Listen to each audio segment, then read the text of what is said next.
see something that said, take a look at what happened.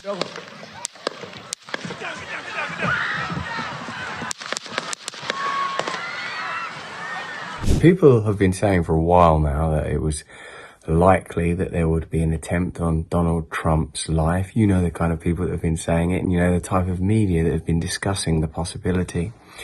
Perhaps in the immediate aftermath, what we can say is that there's a media environment of hysteria and hatred generated, curiously, by the rational neoliberal mainstream media, inflating the threat of Trump, demonizing the character of Trump, constantly associating Trump with hatred, escalating his possible and now yet more likely election with a kind of fascistic, retro 20th century, militaristic, Hitler-esque, apocalyptic nightmare. It would seem that either this wall-to-wall, endless sphere of media condemnation has provoked or inspired a lone gunman to make this attack, or something more sinister has happened.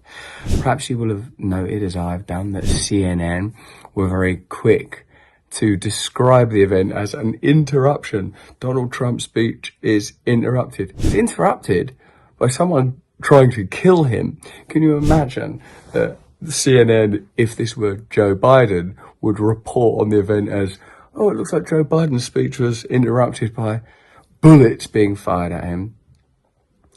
Over the coming days and weeks, I suppose we'll see more division and more condemnation. We'll see people perhaps suggesting that the event was a hoax or a false flag, or that it was planned on one side, and it's likely that it will create yet more invective, more vituperative and condemnatory rhetoric.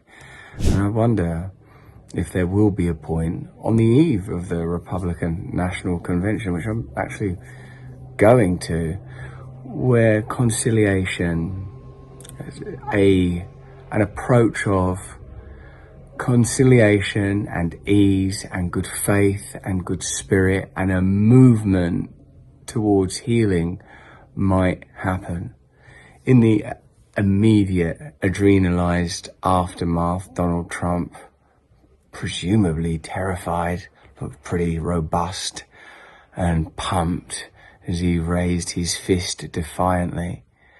But what does this revelation tell us about America so soon after the debates, where we've seen the liberal legacy media reframe what many of us have long known as some kind of revelation when it comes to the senescence of Joe Biden? How will this new media artifact be purposed?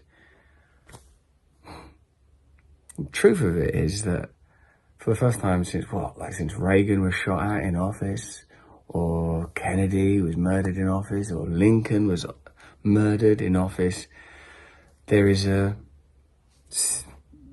been an attempt on the life of in this case, former president.